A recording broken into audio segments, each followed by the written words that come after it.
Problem जानते हैं, आज भोजपुरी इंडस्ट्री की प्रॉब्लम बताता हूं आप सबको, क्यों ये इतना आगे है। तो जब हमारे घर में बड़े बड़े दिग्गज ही ये बातें सोचते हैं कि ये क्यों आगे है, तो भोजपुरी बड़ा कहां से होगा।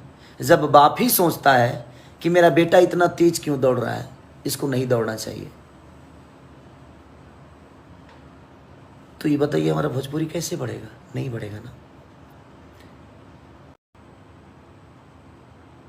भाई पर्सनल कोनो दुश्मनी हमारा से बा ना, तो रखो ना यार, कहाँ हम तरह के मना करत नहीं। अतना लोग रखो तो 2-4 जनवरी बढ़ जाए, का फर्क पड़े के बा, उससे कोनो फर्क पड़ी हमरा ना पड़ी। ऐसे जनता हमारा साथे बा, लोग के प्यार हमारा साथे बा, कि अगर आपको मेरे से पर्सनल कोई दुश्मनी है तो उसको पर्सनल लेवल पे ही रहने दें। हम लोग उसको बिजनेस में ना लेके आए, क्योंकि उसमें आप मुझे ही बर्बाद नहीं कर रहे हैं, आप भोजपुरी भाषा को बर्बाद कर रहे हैं,